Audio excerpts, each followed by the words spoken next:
প্রবাসী দেশ থেকে ফেরত যারা আসে, ওই দেশে যেমন ফর এক্সাম্পল সৌদি আরবের একদিন পরে আমাদের ঈদ হয়, এটা আমরা কিন্তু জেনারেলি সেটা কি দেখেছি, ওয়াইসিতেও সেটা আছে।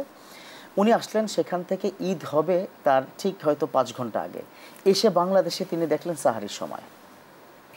এখন উনি কি সাহারি খেয়ে কি পরের দিনকে রোজা রাখবেন নাকি রাখবেন না? ওনার কিন্তু 30টা বা 29টা পূর্ণ হয়ে গেছে।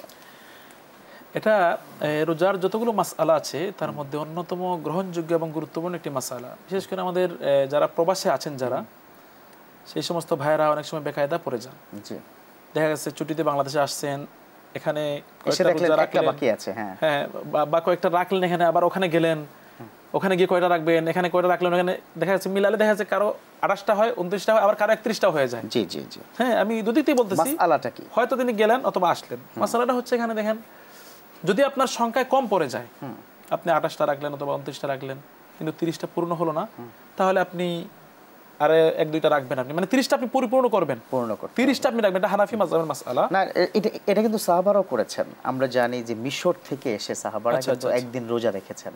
জি, বিশ্বনবী বলেছেন তোমরা চাঁদ দেখে রোজা করো। আমার এখানে যেহেতু তুমি এসে গেছো, এখানে যেহেতু তোমার রোজা আছে, আগে বিশ্বনবী জিজ্ঞাসা করে তোমার কি 30টা নাকি 29টা হয়েছে? ইয়া রাসূলুল্লাহ, আমার 29টা। তাহলে আরেকটা পূর্ণ করো, একটা পূর্ণ করো। তার মানে আপনি বলছেন 30টা পূর্ণ করার জন্য। জি, আর পক্ষান্তরে যদি দেখা যায় রোজা বেড়ে যায়, হ্যাঁ, তাহলে সমস্যা নেই, রাখতে হবে। আচ্ছা, ওটা রাখতে হবে, আবার ছাড়া যাবে না। আচ্ছা আচ্ছা আচ্ছা, একটা যদি বেশি হয়ে যায় সেটা রাখবেন, কিন্তু ছাড়বেন না সেটা।